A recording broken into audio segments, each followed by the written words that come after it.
Louvado seja nosso Senhor Jesus Cristo.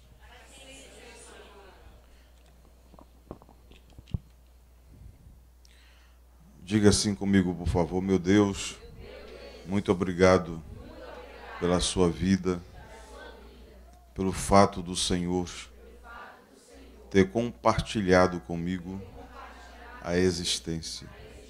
Eu te agradeço, meu Deus, pela minha família, pelos meus amigos, pelos meus irmãos da fé e aqueles outros que ainda não estão aqui. Eu te agradeço, meu Deus, por estar de pé num domingo, quando tantas pessoas não podem fazê-lo. Eu te agradeço, meu Deus, por estar aqui na tua presença, te louvando, me permitindo a alegria do reino ao meu coração. Tu és o meu Deus, tu és o meu Senhor. Te agradeço, Deus, pela tua inteligência, pela tua sabedoria, pelo divino Espírito Santo, teu Espírito que está aqui no nosso meio, nos curando agora, nos trazendo paz.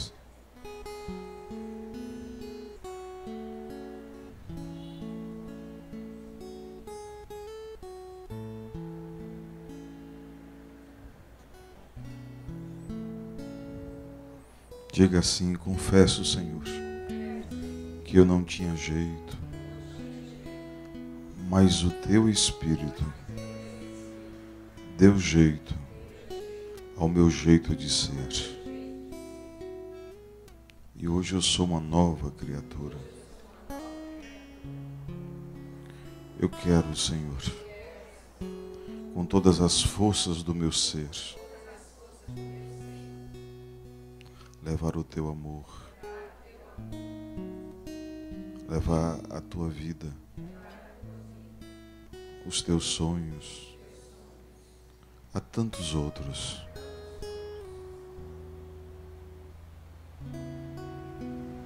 Por obediência a ti, Senhor. E hoje, muito mais por amor a ti. Dai-me, Senhor, um coração novo, um coração de carne,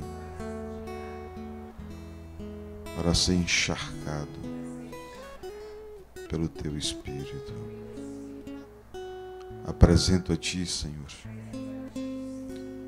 as minhas dores, a minha insensatez, os meus medos. Não os quero mais. Eu quero o que vem de ti, Senhor, a tua paz, em minha alma, em minha casa, em minha igreja. O teu amor, Senhor, como razão da minha vida, porque tu és, Senhor.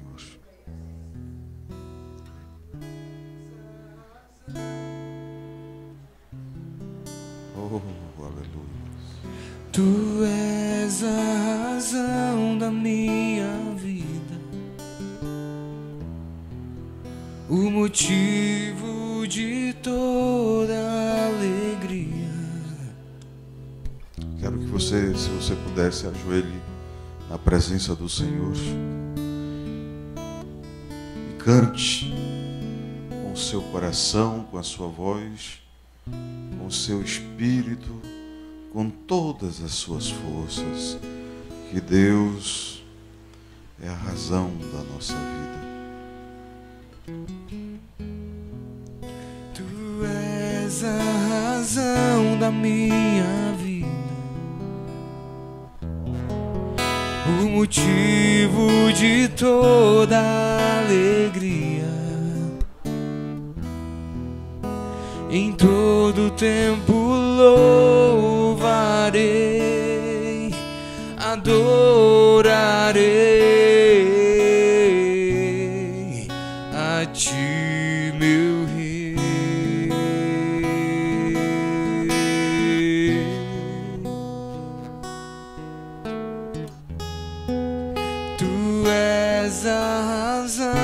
minha vida, o motivo de toda alegria. Em todo tempo louvarei, adorarei a Ti, meu Rei,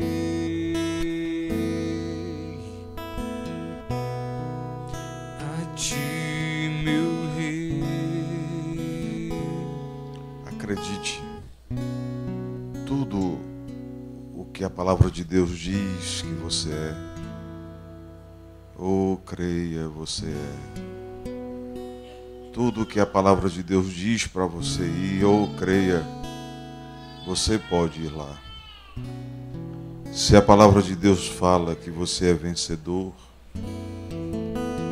que você vai vencer a sua tristeza, vai superar as suas mágoas, vai ter uma família abençoada. Se a palavra de Deus diz que aquele que o busca não volta para casa de mãos vazias, que aqueles que choraram pela madrugada sorrirão quando o dia nascer, que aqueles que adoram o Senhor em espírito e verdade, o próprio Deus guerreará contra os seus inimigos. Por isso, se a palavra de Deus diz, creia, e assim será.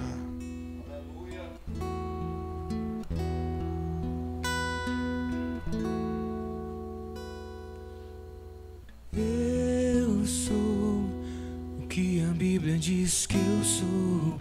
Eu tenho o que a Bíblia diz que eu tenho. Eu vou onde a Bíblia diz que eu vou. Vem sobre mim. Eu sou o que a Bíblia diz que eu sou. Eu vou onde a Bíblia diz que eu vou. Eu tenho o que a Bíblia diz que eu tenho. Vem sobre mim.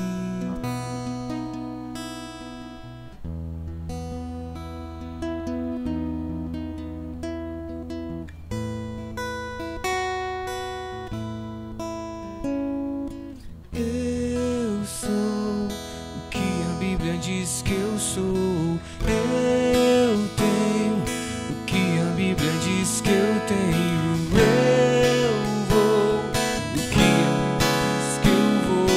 Vem sobre mim. Eu sou o que a Bíblia diz que eu sou.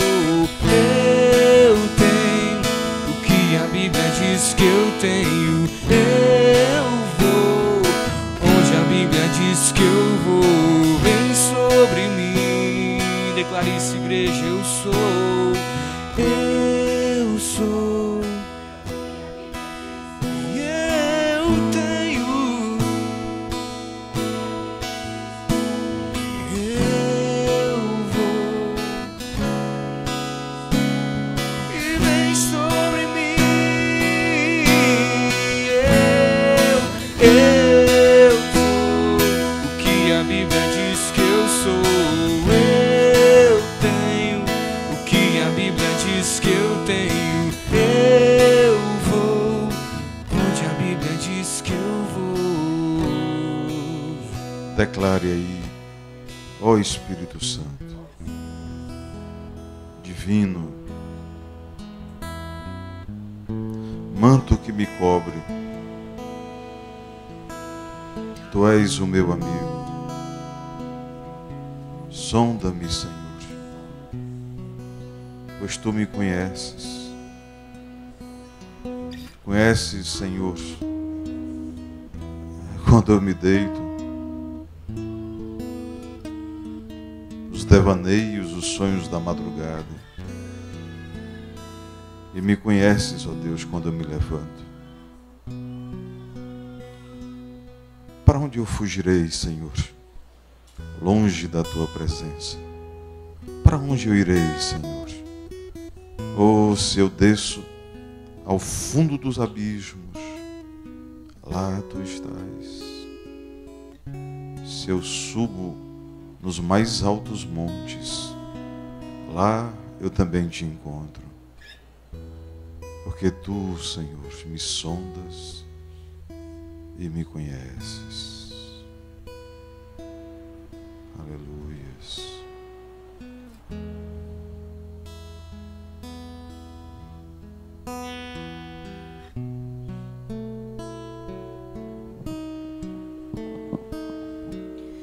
Senhor, eu sei que tu me sondas.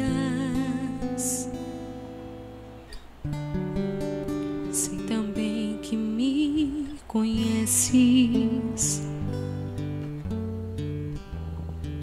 Se me assento, me levanto,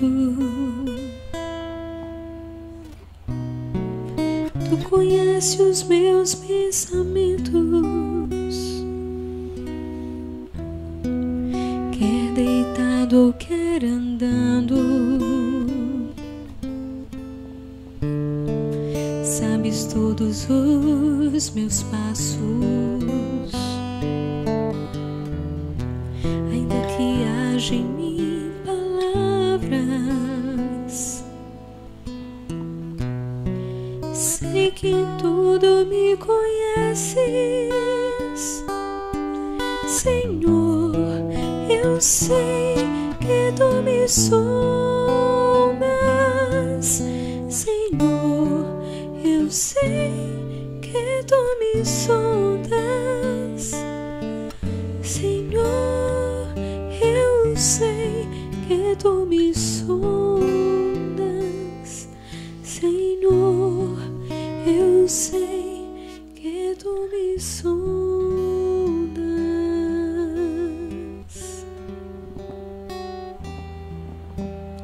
Deus, tu me cercas em volta, tuas mãos em mim repousam. Tua ciência é grandiosa, não alcanço de tão alta. Se eu subo até o céu, eu sei que ali também te encontro. Se o abismo está em minha cama, oh Deus, eu sei que ali também me amas. Senhor, eu sei que tu me amas. Senhor, eu sei que tu me amas. Senhor, eu sei que tu me amas. Senhor, eu sei que tu me amas. Senhor, eu sei que tu me sondas. Senhor, eu sei que tu me sondas. Senhor, eu sei que tu me sondas. Senhor, eu sei que tu me sondas.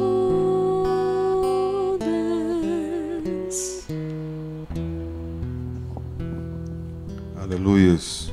Louvado seja o nome de nosso Senhor. Quero convidar você a ler o Evangelho comigo. É João 13, 31 a 35. Aí quando a gente terminar de ouvir essa leitura, vou pedir aqui ao coro da ESFD, o Ministério do Louvor, a gente cantar a canção toda, dizendo que o que a Bíblia diz é verdade. Amém? Evangelho do Cristo Jesus, pelo seu apóstolo João, no Evangelho, capítulo 13, versos 31 a 35.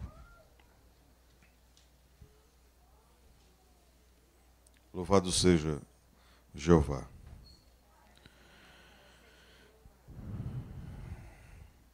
Quando ele saiu, disse Jesus: agora foi glorificado o Filho do Homem, e Deus foi glorificado nele. Se Deus foi glorificado nele, também Deus o glorificará nele mesmo. E glorificá-lo-á imediatamente. Filhinhos, ainda um pouco eu estou convosco. Buscar-me-eis, e o que eu disse aos judeus, também agora vos digo a vós outros: para onde eu vou, vós não podeis ir. Novo mandamento vos dou, que vos ameis uns aos outros, assim como eu vos amei, que também vos ameis uns aos outros. Nisto conhecerão todos que sois meus discípulos.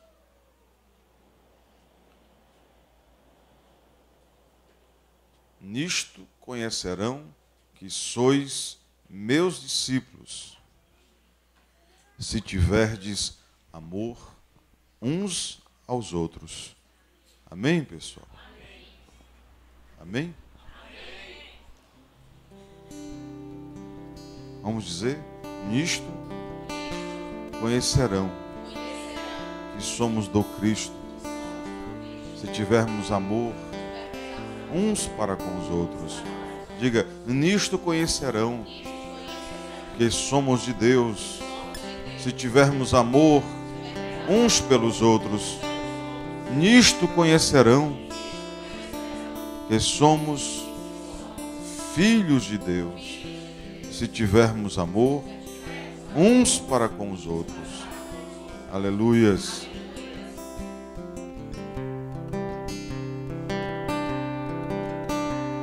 Espírito Santo, toma minha mente. Espírito Santo, toma o meu coração. Espírito Santo, toma o meu ventre. Vem sobre mim. Espírito Santo, toma minha casa. Espírito Santo, toma minha família. Espírito Santo, toma os meus filhos, vem sobre mim. Eu sou o que a Bíblia diz que eu sou. Eu tenho o que a Bíblia diz que eu tenho. Eu vou onde a Bíblia diz que eu vou. Vem sobre mim.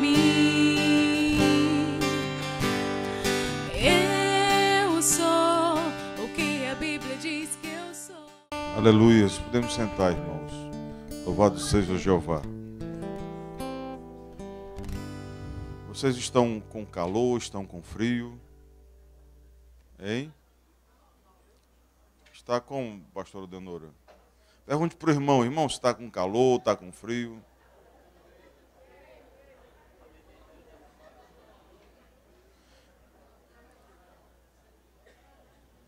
É porque nós temos o único ar-condicionado natural, regulável do estado do Ceará. Aleluias. Aí diga assim: irmão, sabe por que eu perguntei se está fazendo calor a você? É porque eu estou treinando, diga, para aprender a me importar com você.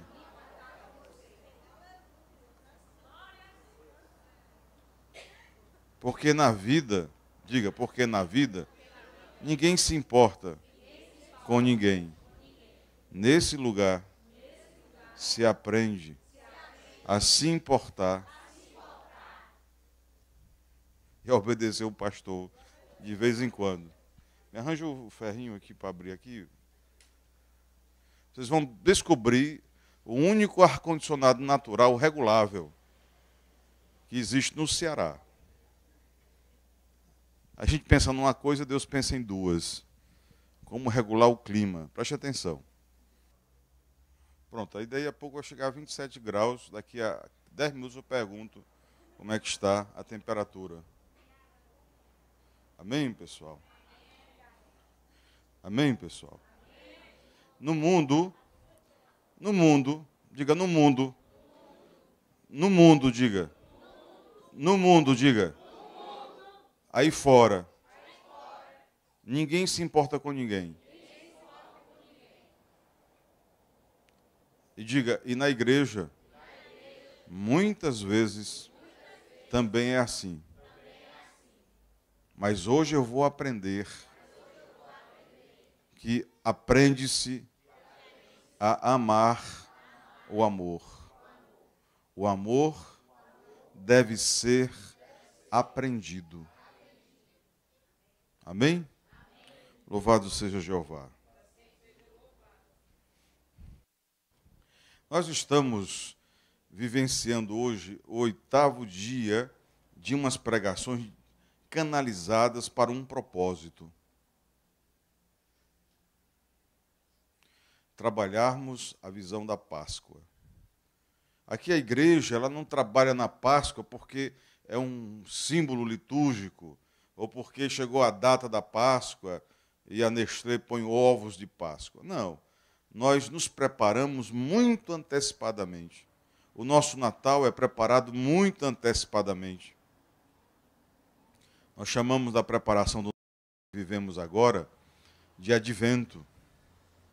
Isto é, eu devo me preparar como uma mãe se prepara para o nascimento do seu filho.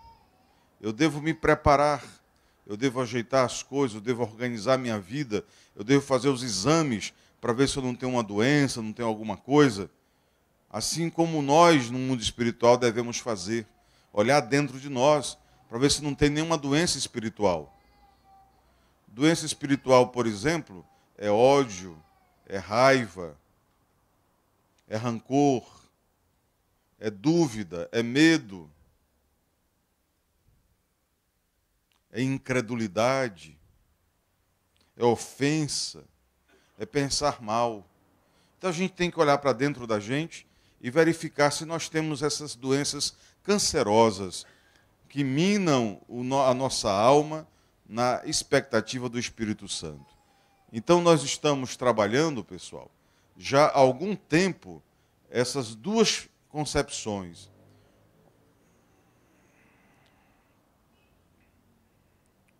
Essas duas concepções. A Páscoa, que nós chamamos a Páscoa física, que é sair daquela situação de pecado, que é sair do mundo físico que me proporciona a perder a fé. Ora, se eu ando com pessoas, se eu convivo com pessoas que minam a minha fé, eu devo me apartar delas.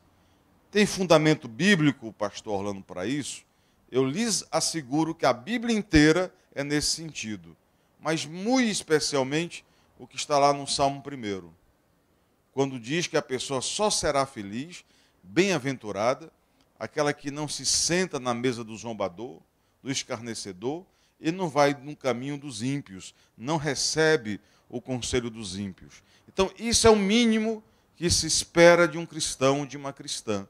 Sair perto de pessoas que são inimigas de Deus, que se comportam levianamente contra o Senhor e tomar uma nova atitude. A essa Páscoa, a gente chama da Páscoa de Moisés. Moisés pegou o povo de Deus e tirou do jugo do faraó. Foi isso que Moisés fez. A gente sabe pelas Escrituras que as pessoas que saíram do Egito, os hebreus que saíram do Egito, não tinham transformado os seus corações, mas tiraram o seu corpo daquele ambiente de idolatria, aquele ambiente onde o escravo não valia nada, que as pessoas não valiam nada. Nós estamos vivendo hoje nesse mesmo conceito. A vida humana não vale nada. As pessoas não valem nada. Todo mundo escravo de um sistema. E aqueles que conseguem melhorar de vida, escravizam outros irmãos para que, como ele, também alimentem um sistema.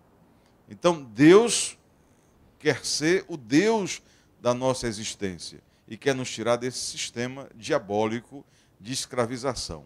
Esse é um processo que agora tem que ser feito por cada um. O segundo movimento é a Páscoa do Cristo. A Páscoa do Cristo, ela é sutil, ela é imperceptível a olho nu. Não é possível transmitir que nós estamos salvos pelo Cristo, pela nossa roupa, pela estampa da nossa camisa, pelo corte do nosso cabelo. Isso não interessa para Deus. Não interessa nem mesmo que eu more dentro de uma igreja. Porque nesse momento, essa Páscoa é a mudança interior. A concepção do amor de Deus, essa compenetração de saber que aqui é um lugar de milagres, que é um lugar de bênçãos, pessoal. Um lugar de respeito, um lugar de carinho. Isso é uma coisa que a gente tem que aprender. A gente não aprende isso. E é por isso que nossas mãos voltam vazias. Porque ninguém chega no sagrado sem se santificar. E santificar-se é um aprendizado. Nós temos que nos disciplinar. Nós temos que contornar nossas vidas. Ah, eu quero alimentar um ódio. Eu não vou alimentar esse ódio. Eu vou aprender a arte do amor. Ah, eu errei ontem. Puxa vida, errei. É uma pena. Mas eu vou aprender com os meus erros para não repeti-los amanhã. É impraticável que um crente erre costumeiramente, contumazmente, rindo com o tempo, massacrando a inteligência divina. Então nós temos que dar um corte nessa raiz, acabar com essa diabólica expressão do mal. Então nós precisamos ter essa concepção. Que concepção maior é esta? É desse sentimento do amor e da presença de Deus. E esse amor e essa presença de Deus se dá nessa contextualidade da fé, nessa compreensão da fé, no respeito que devemos ter à casa do Senhor. Jesus, ele ensaia para nós um conceito, um novo mandamento. Um novo mandamento.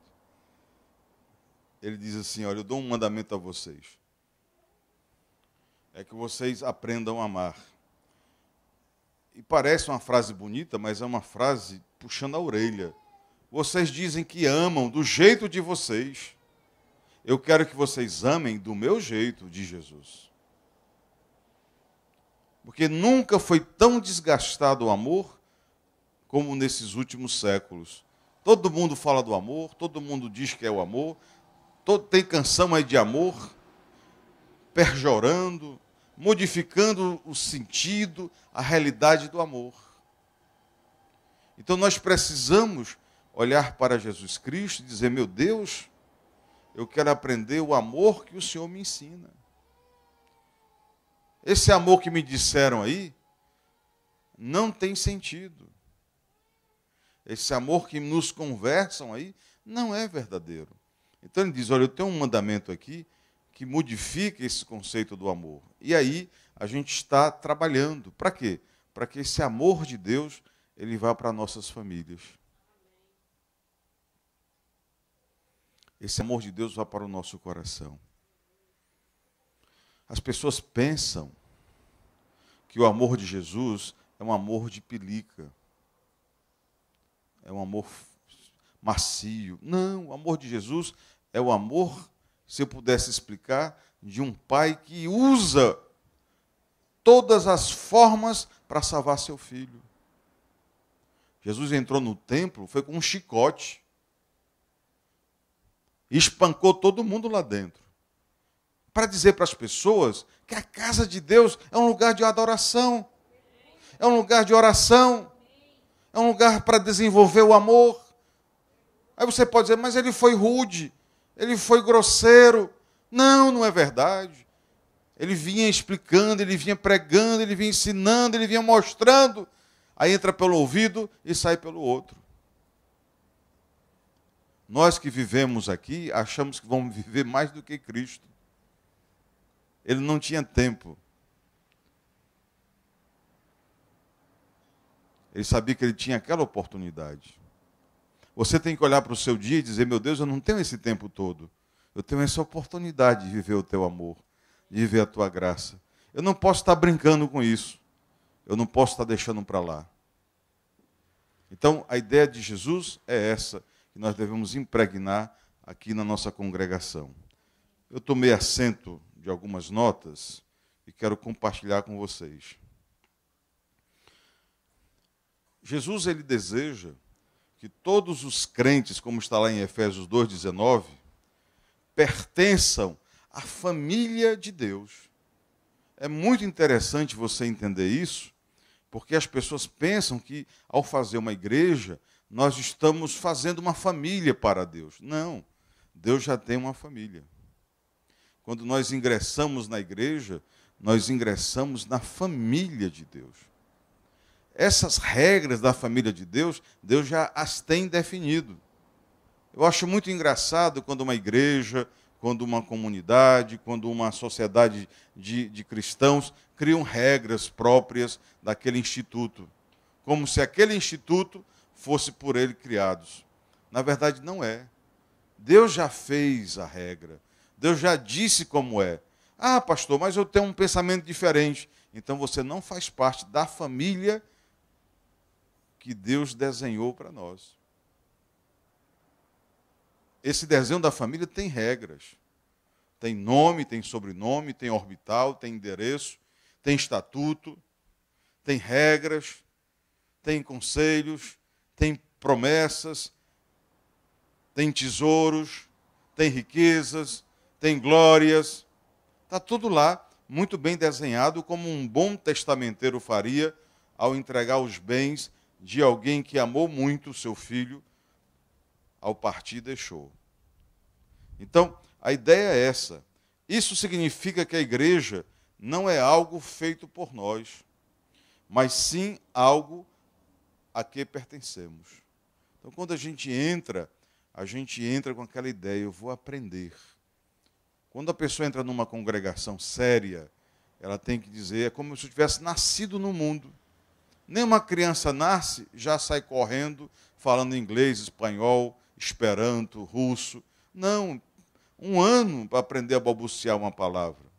2 anos para aprender a ter equilíbrio. E após isso, um mundo de oportunidades para desenvolver o conhecimento. Então, quando a gente entra na igreja, pessoal, a gente tem que ter humildade. E dizer, rapaz, isso aqui foi um parto na minha vida. Eu tenho que aprender a amar. Os meus conceitos que eu aprendi lá fora não me servem mais. A forma de ser de Deus é muito diferente daquela que eu estava habituado a viver e a conviver. A família de Deus, ela é sinônimo de compromisso, um compromisso firme, profundo e eterno. A família de hoje não tem mais esses sentimentos. A qualquer momento uma família se dissolve, os filhos ficam sem pais, e a pior família é aquela que o marido está em casa, a esposa está em casa, os filhos estão em casa, mas todos eles são ausentes uns para com os outros. Não há convivência, não há relacionamento para isso. Deus sabe que é assim. E de tanto saber, Ele oferece para nós a sua família. Porque antes de sermos filhos dos nossos pais, nós somos filhos de Deus. E Ele não nos quer órfãos. Muito pelo contrário. Ele nos quer amados, compreendidos e inseridos num lugar de paz, de vitória e de vida.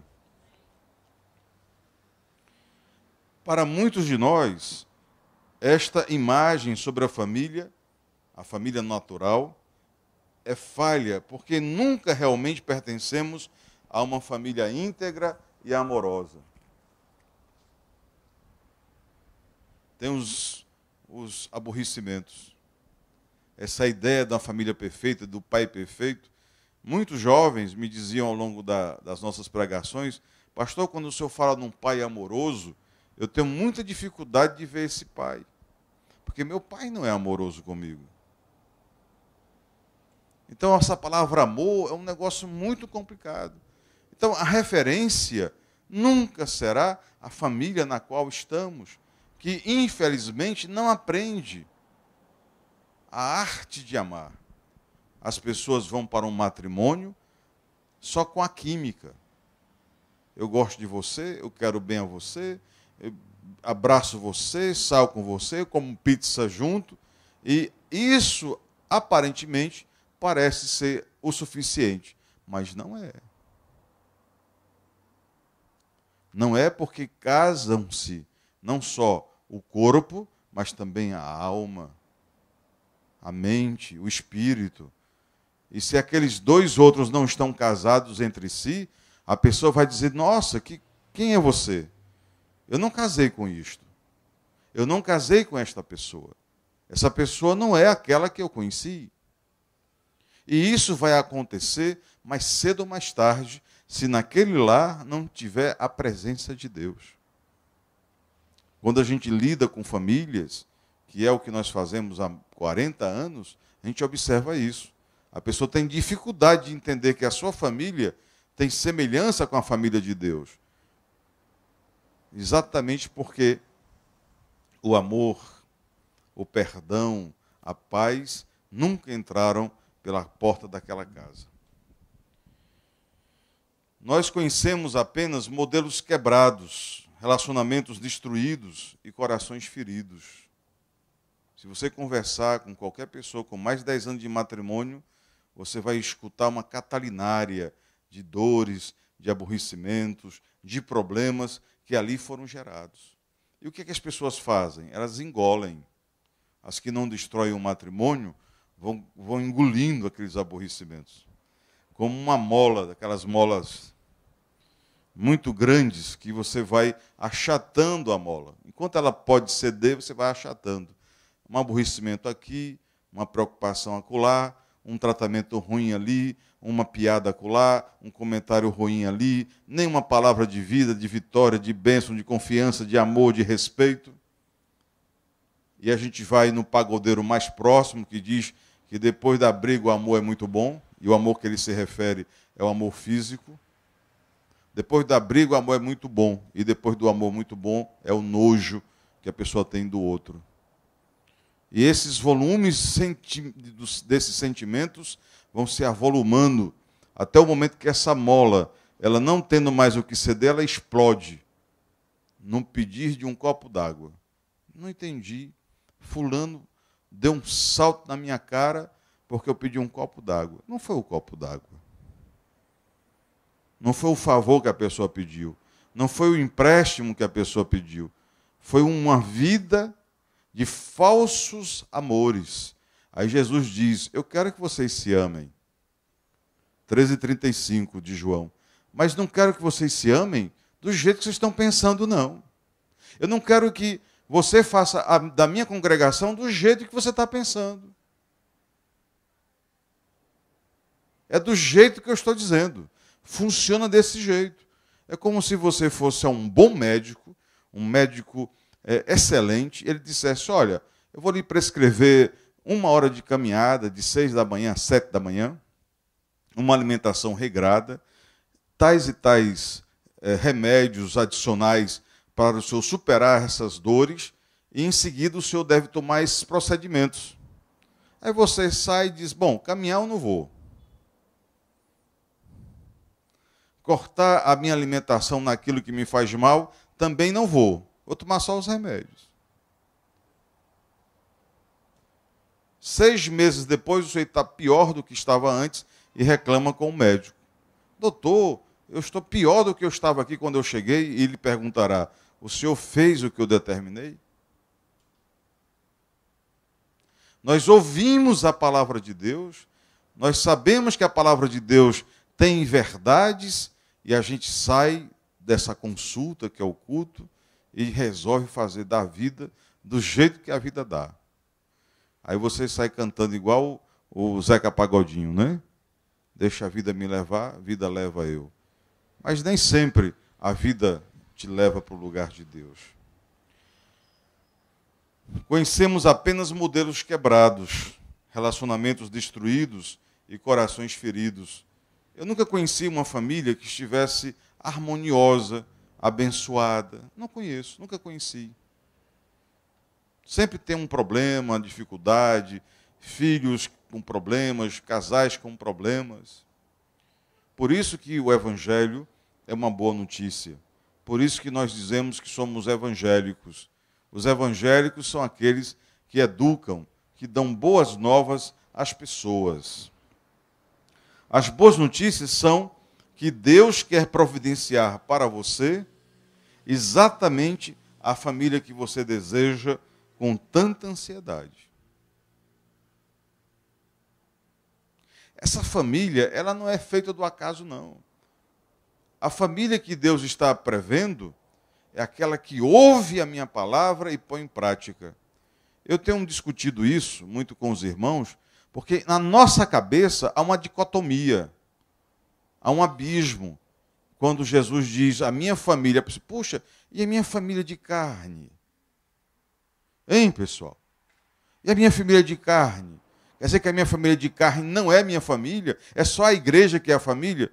É porque Deus não fala, não pensou, não está alimentando a ideia de uma família de carne separada da família espiritual. Para Deus, isso tinha que ser algo natural. Isso significa que eu, como pai, você, como pai, teria que treinar seus filhos para serem de Deus. Para quando vierem para a família espiritual, já estejam eles acostumados. E que você possa se congregar com a sua família. Alguns malucos começaram a pregar dizendo, não, igreja é um negócio que a gente vai aos domingos e olhe lá. Mas essa igreja eu desconheço. Essa igreja eu não prego.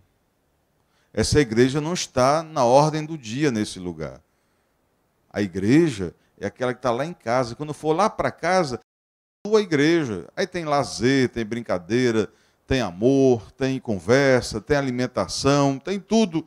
Mas a família lá é a extensão de cá. Por isso que muita gente não entende. Nossa congregação sempre teve cozinha. Eu nunca fui numa igreja que tivesse uma cozinha disponível para o seu povo. Que os aniversários fossem comemorados dentro da igreja. Nunca conheci nenhuma igreja assim. Em que as pessoas pudessem ficar aqui conversando, brincando, etc., nos momentos oportunos. Por quê? Porque a igreja de Deus é a extensão da minha casa. É a extensão do meu lar. É a extensão da minha vida.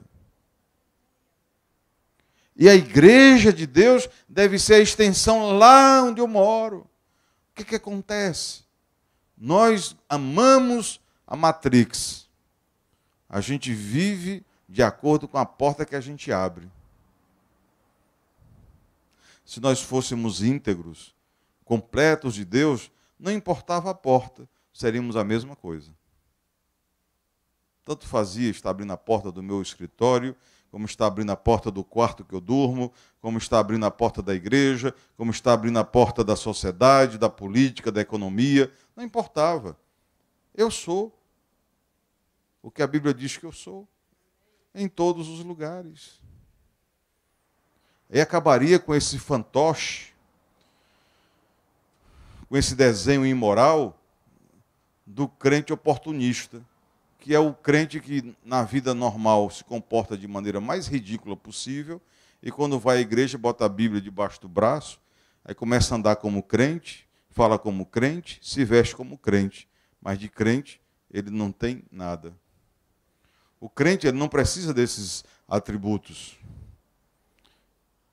Tem dias que pela manhã que eu prego de maneira esportiva, né? Vou com uma camiseta, um tênis.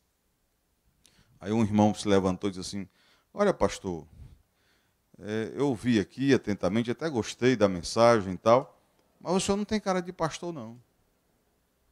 Eu digo, por que eu não tenho cara de pastor? Porque o senhor não se veste como pastor para pregar aqui, para eu ouvir. Nós estamos com a ideia de que aquilo que nós expressamos da nossa indumentária, o nosso teatral, agrada a Deus. Na verdade, a ideia de Deus é diferente. Deus não vê a sua aparência, Deus vê o seu coração. Deus enxerga a sua alma. Você pode estar vestido aqui lindamente, você pode estar se comportando, mostrando que está ouvindo atentamente, mas Deus sabe. Eu conversei com uma mulher essa semana, ela dizia assim, pastor, eu tenho tantos problemas, e como eu sei que Deus tem tanta gente gritando para Ele, que eu me tranco no quarto e eu grito mais alto que todo mundo para Deus me ouvir. Eu disse, a senhora precisa ser evangelizada. Porque se a senhora fosse evangelizada, a senhora saberia que Deus está dentro da senhora. E antes que essa boca se abra, antes que os pensamentos se formulem, antes que você tenha um raciocínio, Deus já entendeu a sua necessidade. O que Deus precisa saber é se você o tem como Deus ou não. Não, mas eu grito para Ele, porque eu sei que Ele é surdo às minhas preces, Ele não me ouve. Eu digo, olha, Deus é quem escuta melhor na face da terra. Não há Deus como o nosso Deus. Amém, pessoal?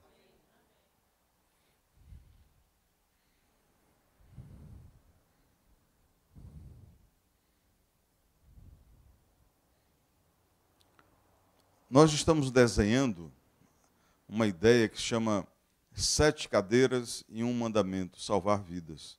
O que é isso? Transformar a sua casa, transformar um horário da semana num momento das pequenas comunidades, onde você vai ser o Cristo daquelas pessoas, onde você vai ajudar aquelas pessoas a serem felizes, onde você vai treinar essas pessoas a virem para a igreja. Eu imagino o que não inquietava Jesus em ver aquele povo todo dentro da igreja, do templo, e ninguém estava nem aí para Deus.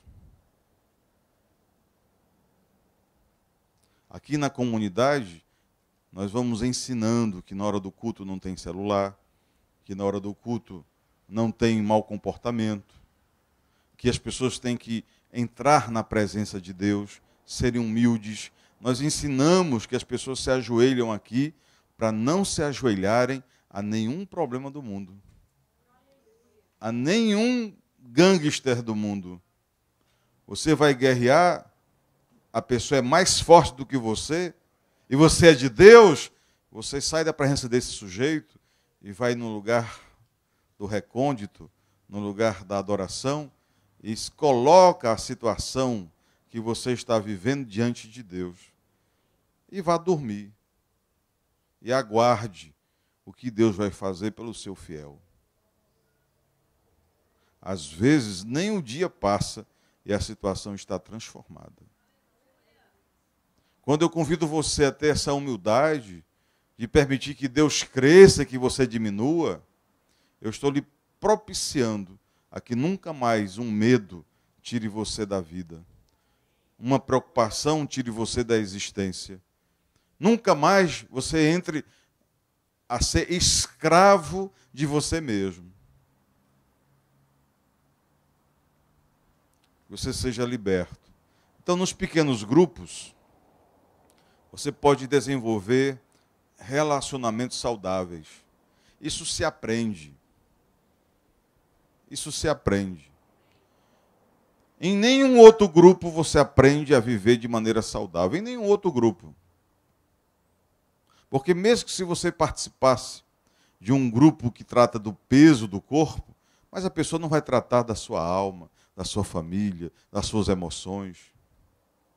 E normalmente os grupos, eles apenas incitam a fazer aquilo que os seus instintos já querem fazer. Se é para beber, vamos beber muito. Se é para fumar, vamos fumar muito. Se é para paquerar, olhar, fazer, não sei, vamos fazer muito. Eles não têm relacionamentos saudáveis.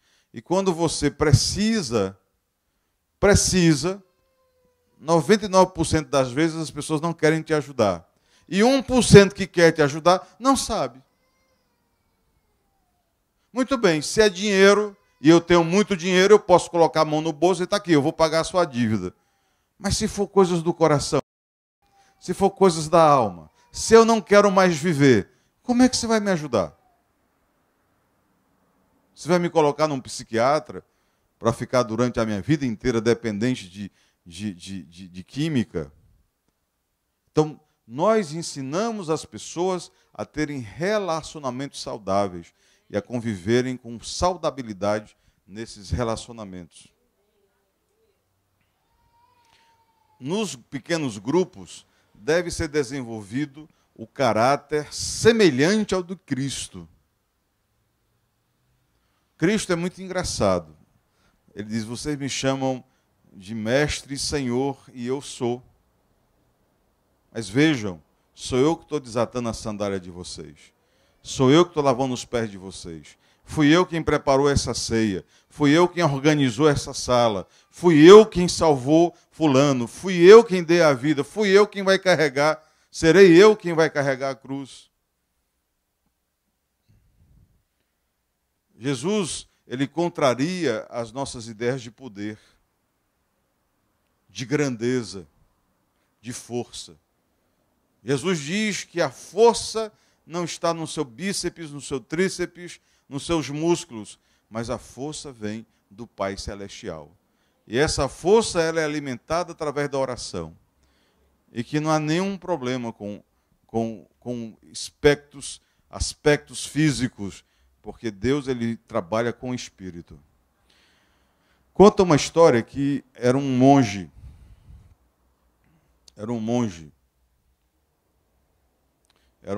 bem pequenininho, magrinho, e existia um samurai guerreiro.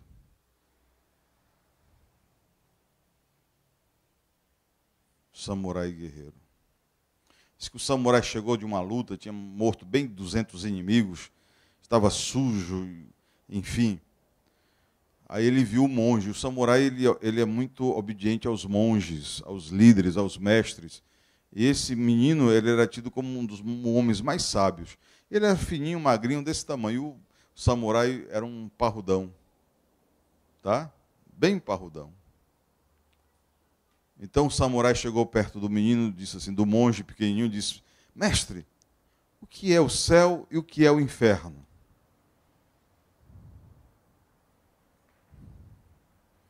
Ele disse: como eu posso responder a um homem tão sujo, tão fedorento, com a sua espada enferrujada, ainda respingando sangue?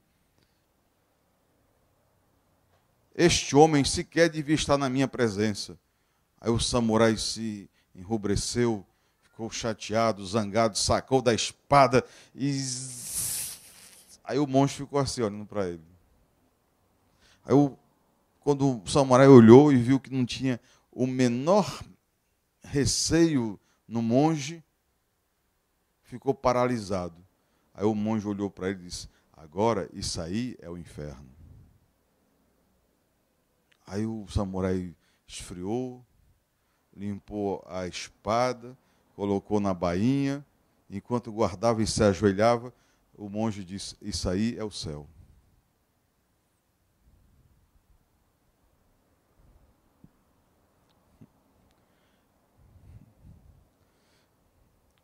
Para dizer, nós carregamos o céu e o inferno o tempo todo? Nossas ações, nossas atitudes, nossas guerras, nossas incoerências, nossas lutas revelam muito do céu e do inferno dentro de nós.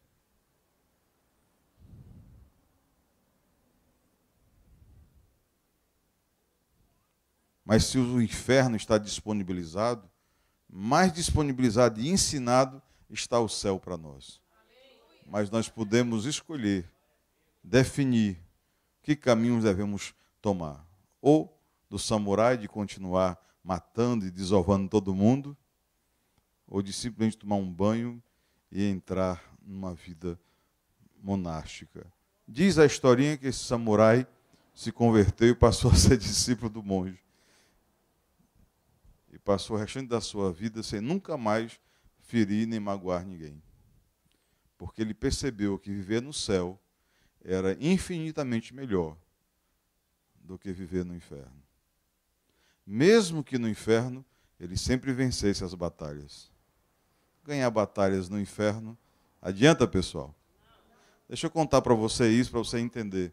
Um homem disse para mim assim: olha, Orlando, minha empresa vai bem, meus negócios vão bem. Esse ano, tudo que eu fiz deu certo. E eu parei e pensei, para que eu estou fazendo essas coisas?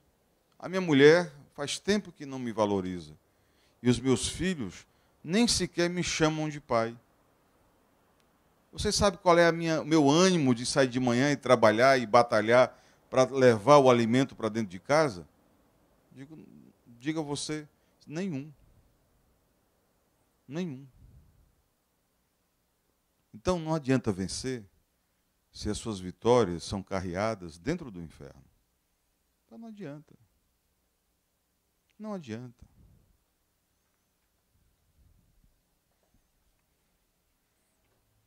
Nos pequenos grupos é ensinado os valores bíblicos. Aqui nessa igreja, pessoal, nós não temos outro manual. Nós não temos uma ideologia, uma filosofia. Eu respeito Wesley, que fundou a igreja wesleyana com base no Evangelho. Acho bacana aquilo ali. Mas eu não me sinto à vontade de formar nenhum texto sobre alguma coisa diferente das Escrituras. Acho até bonitinho os mormons. São milhares. O sujeito foi num parque e inventou ou descobriu uma Bíblia e desenhou e tal. Muita gente segue cegamente essas pessoas. Acho bonito isso. Mas aqui nessa congregação, nós temos a palavra de Deus. Essa está no seu colo. Não modificamos uma letra, nem um tio, e estamos tentando compreender tudo aquilo que Cristo nos ensinou para que nós tenhamos uma vida boa e eterna. Porque confiamos nos ensinamentos do Divino Mestre. Diga comigo, o amor precisa ser aprendido.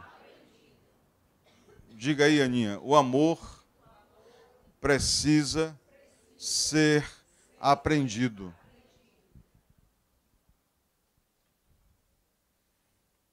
Sabe, os pais, eles não conversam com os filhos sobre namoro. E ficam chocados quando os filhos batem com os dentes na primeira parede. Nenhum de nós, com sã consciência, entrega um carro veloz para uma pessoa que não sabe dirigir.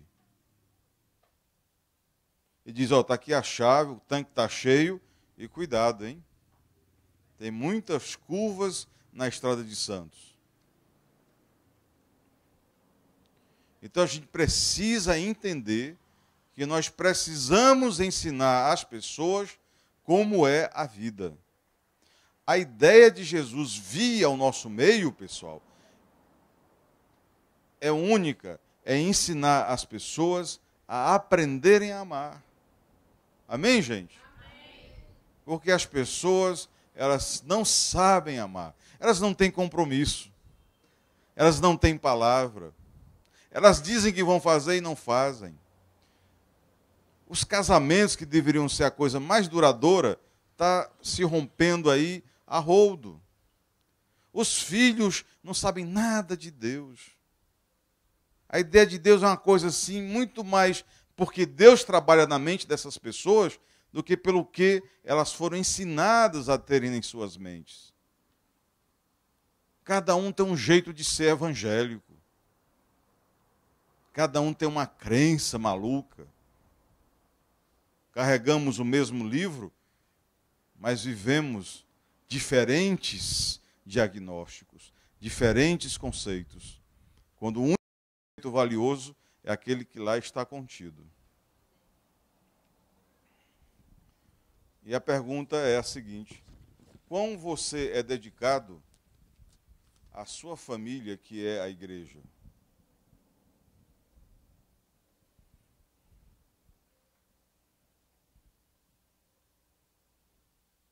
Nós estamos desenvolvendo aqui na congregação, esses dias, essa dedicação a essa família.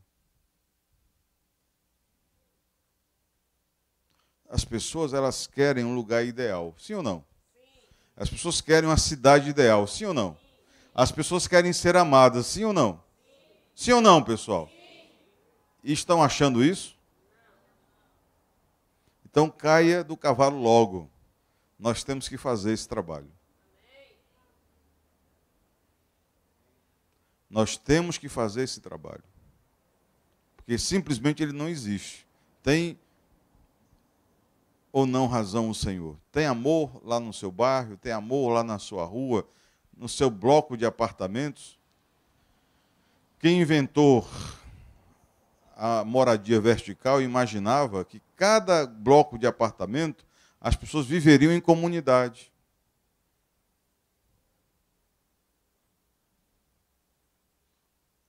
Pela questão geográfica, mas ledo engano. Exatamente. Tomam todo dia o mesmo elevador e têm raiva uns dos outros. Eu fui síndico de um prédio. E eu, com um conceito de comunidade muito aceso na minha cabeça, na época do Collor, o Collor prendeu todas as poupanças e ninguém tinha dinheiro. E cada um veio falar com o síndico. Olha, eu não estou podendo pagar. Eu digo, não, mas estou sabendo, estou compreendendo tudo isso e tal. E os nossos parceiros, o sujeito do elevador, o sujeito da energia, o sujeito de sei da onde, eu digo, não, eu vou lá falar com eles. Você, olha, não tenho recurso para pagar porque eu não estou fazendo nenhum tipo de receita. Muito bem, aquele plano do Collor foi se esvaindo, o dinheiro foi voltando, e nós fomos voltando também à rotina do dia a dia, no receber e pagar contas. E teve 3 cidadãos que, durante esse plano, ele foi demitido. Eles foram demitidos, foram afastados de suas funções. Ele disse, olha, Orlando, eu estou sem poder pagar, rapaz. Não me processe, não me execute. Eu digo, não, vamos ter calma, eu conheço você. Eu conheço sua esposa, eu conheço sua família. Fique tranquilo. Enquanto eu for síndico, você não vai ser executado. Não, porque o sujeito está dizendo, acontecendo e tal. Aí fizeram uma assembleia para exigir que eu executasse o rapaz, porque ele estava atrasado 10 meses e estava começando a pagar sem juros e sem correção. Aí eu pude observar que aqueles mais inflamados eram aqueles que também tinham deixado de pagar e que tinham me pedido para pagar sem juros e sem correção. Eu disse, o senhor não pode fazer dessa forma. O senhor não gostou quando eu fui brando com o senhor, compreendi a sua situação? Compreenda a situação desse irmão aí, rapaz. Fizeram várias assembleias para modificar esse cenário. Para a gente saber que a gente não tem amigos. Quando o Antônio Carlos Magalhães faleceu, um patrimônio invejável, uma riqueza que qualquer tupiniquim quer ter, poucos dias depois, a filha de Antônio Carlos Magalhães entrou com um mandato de busca e apreensão na casa da mãe, para dentro do quarto tirar uns quadros de Portinari, não sei de quem, que não haviam sido colocados dentro do inventário. Que eram quadros pessoais do casal. A filha foi lá e tomar, e tomou mesmo, foi televisionado e tudo. O Wallace, um escritor do século XVIII, ele dizia assim, cuidado com a ideia de riqueza. Eu concebo a ideia de que todo mundo deve ser rico, mas riqueza tem 4 padrões. Um homem só pode se considerar rico se a sua família estiver em paz e em harmonia. 2, se ele for bem querido pela comunidade. Se for uma pessoa que a comunidade reconheça que ele fez alguma coisa. Marques de Oliveira, tratando desse assunto, desenhava. Esse homem tem que, pelo menos, ter escrito um livro, plantado uma árvore e ter colocado alguém com formação educacional. Porque as pessoas não sabem direito o que é marcar a sociedade. Mas seria mais ou menos isso. O terceiro nicho, ter visão espiritual. Ter visão espiritual. E o quarto, dinheiro. Ele, nos estudos que ele fez, e também seguido por Napoleon Hill, que entrevistou milhares de pessoas ricas, ele desenhou que das milhares, 2% mais ou menos eram de fato ricas. Porque as pessoas tinham dinheiro, mas a família toda tinha ódio a ele, então ele tirava do circuito. A pessoa tinha recurso, mas era viciada em drogas, viciada em bebida, então ele tirou, esse cara não é rico. O dinheiro não serve para nada. Então a ideia de riqueza é diferente da ideia de se ter só números numa conta bancária. Você pode ter muito dinheiro e o dinheiro está servindo para comprar a melhor cocaína da América Latina. Você pode ter muito dinheiro para estar comprando as mulheres mais lindas de Fortaleza. Então você é um pobre rico. E nosso Deus quer a verdadeira prosperidade sobre nós, amém? Que nós não sejamos envergonhados pelos nossos credores, mas que nós tenhamos também uma família abençoada. Tenhamos paz no nosso coração. E que nós possamos declarar que Deus é o nosso Senhor sobre todas as coisas. Para que nada seja o nosso Senhor. A mulher diz, não, eu amo demais meu marido é tudo. Então ele passou a ser seu Deus. Vai descobrir mais cedo ou mais tarde que de Deus ninguém tem nada sem Deus. E a tristeza e a dor acamparão naquela casa, ao invés dos anjos do Senhor.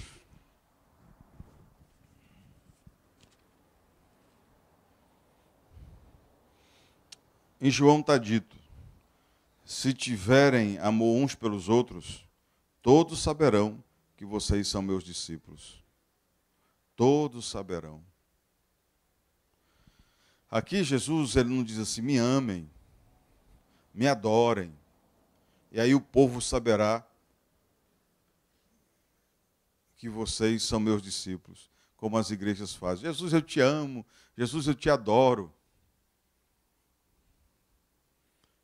A maneira para as pessoas saberem que nós somos discípulos dele é se nós nos amarmos uns aos outros.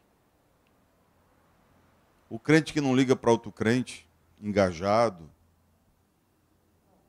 o crente que tem rancor com um irmão, o crente que vem para a igreja para falar mal dos irmãos, falar mal do pastor, falar mal de alguém,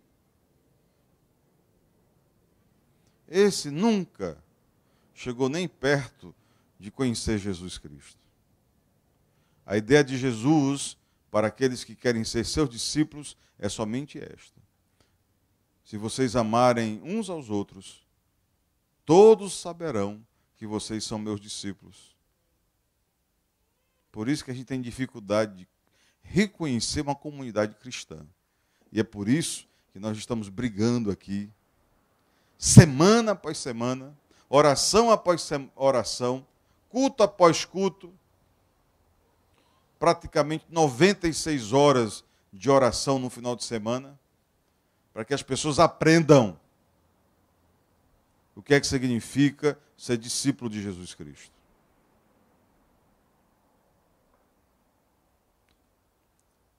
Em nenhum momento ele disse que ia ser fácil, e em nenhum momento ele disse que você não tinha que carregar uma cruz. Em nenhum momento ele disse que se você ficasse olhando para trás, você seria dele. Aquele que põe a mão no arado e olha para trás, não é digno de mim. Então eu quero convidar você a esse desafio de ser essa pessoa rica, essa pessoa próspera, essa pessoa feliz que é desenhada pelas Escrituras. Eu quero que a igreja compreenda, quando o pastor Orlando falar em riqueza aqui, eu não estou falando riqueza só do ouro. Riqueza é ter uma família abençoada. Diga, riqueza é ter uma família abençoada. E eu posso transformar minha casa, eu como pai, eu como mãe, eu como filho, eu posso transformar o meu lar no céu do Senhor. Diga, riqueza é ter um coração cheio de amor. E eu posso aprender a amar. Eu vou encher meu coração de amor. Diga, o amor de Deus tem por sinônimo compromisso, fidelidade, esforço, comunhão. A sua palavra norteando a minha vida. Diga, riqueza. Rico serei quando eu me sentir que estou esforçando-me e bem animado para encher de alegria a família de Deus. Diga, riqueza também é onde meus pés pisarem, onde as minhas mãos tocarem. Como consequência desse amor a Deus, tudo prosperará. Tudo dará certo. E os meus inimigos verão que eu tenho um Deus, porque Ele lutará pelas minhas causas. Aleluias. Quero convidar você a ouvir o Salmo 81. Salmo 81. Cantai de júbilo a Deus, força nossa. Celebrai a Deus de Jacó. Salmodiai e fazei soar o tamborim, a suave harpa com o saltério. Tocai a trombeta na festa da lua nova, na lua cheia, dia da nossa festa.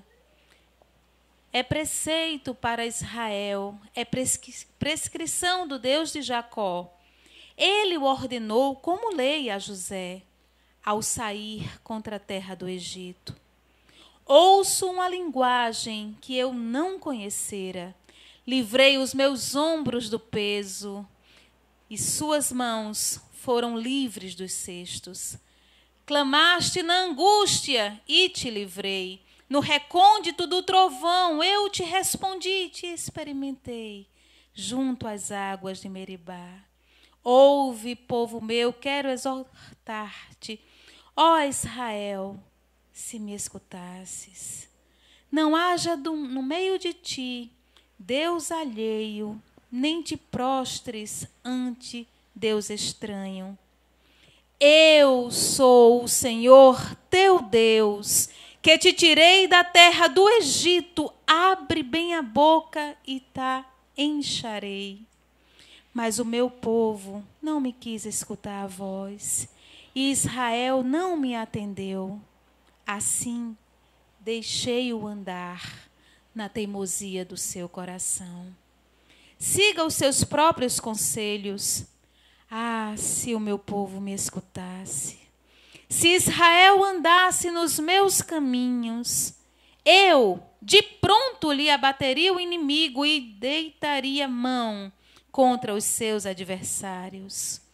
Os que aborrecem ao Senhor se lhe submeteriam, e isto duraria para sempre. Eu o sustentaria com o trigo mais fino e o saciaria com o mel que escorre da rocha. Aleluia, glória a Deus. Essa semana nós temos um versículo, chamamos o versículo para ser decorado, memorizado. E o versículo poderia ser qualquer um das muitas leituras que fizemos, mas abraçamos o versículo 16 do capítulo 1 de Romanos, que diz o seguinte: nós não nos envergonhamos do Evangelho, porque é o poder de Deus para a salvação daqueles que creem. Vamos dizer comigo? Nós não nos envergonhamos, pois é o poder de Deus para a salvação daqueles que creem.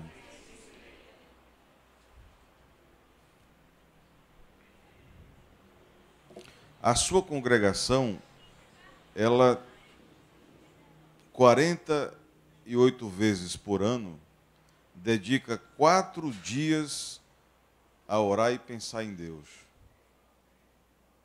Dá aproximadamente 200 dias de 365. Você está agora bebendo as bênçãos, as orações que foram feitas aqui desde quinta-feira. Não é de se admirar que haja o poder de Deus sobre nós. Também não se admire se nada recebe, se nada tem, porque a Bíblia é muito clara. A Bíblia ela não mente. Ela diz, olha, nós não nos envergonhamos do Evangelho, porque é o poder de Deus para todo aquele que crê. Se de alguma maneira eu perdi a fé, é porque eu não a tinha. Se de alguma maneira eu não recebo pela fé, é porque não a tenho. Porque diz a Escritura que aquele que crê, quem o separará do amor de Deus? Tribulações? Amigos? Vocês conhecem alguém que passou por mais tribulações do que nós? Não é? Falando de tribulação, é a doença, é a morte. Quem vai nos separar do amor de Deus?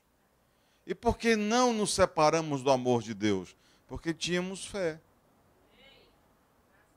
Aquele que não tem fé, qualquer coisa é motivo. Prejuízo financeiro, desconjuntura amorosa, topada, dor de cabeça. Mas aqueles que creem sabem que todas as lutas é para que se manifeste a glória do Senhor. E nós glorificamos a Deus porque Ele é fiel em produzir em nós a salvação. Senhor, nós te louvamos e te bendizemos por essa luta que a igreja trava de viver o teu evangelho. Uma igreja organizada, voltada para esse ciclo amoroso da fé. E a pergunta da semana está ali. Alguém vai estar no céu por sua causa?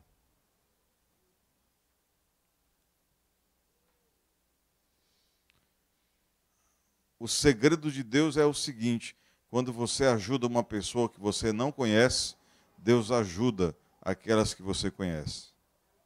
Quando você ajuda uma pessoa que você não tem aquele amor, Deus abençoa aquelas que você ama. Amém? Deus Pai Todo-Poderoso, guarde você, a sua casa, a sua família, durante toda essa semana. O Senhor abençoe as nossas oferendas e são destinadas a manter esta obra. Nós agradecemos a Deus pelo ar-condicionado sistêmico. Viu? Perceberam que é verdade? Se reduzir mais ainda, aí fica todo mundo congelando. É impressionante. Primeiro ar-condicionado natural feito por Deus para nós aqui na terra. Amém? Deus abençoe os 300 que nós estamos guerreando, que lutarão pelo programa Milagres. Deus abençoe os patrocinadores do programa. E que se você pode, ajude. A hora é essa, o momento é este. Amém, pessoal?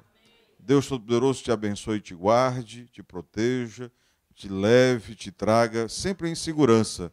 E que os anjos do Senhor acampem em derredor da sua vida. Que a paz do Cristo seja a sua paz. Em nome de Jesus, saudemo-nos. Uma boa noite para todos. Muito obrigado pela sua presença. E até a próxima quinta-feira, a próxima quarta-feira, a próxima terça-feira, a próxima segunda-feira, quando estaremos aqui reunidos para dizer que Deus é Deus. Aleluias.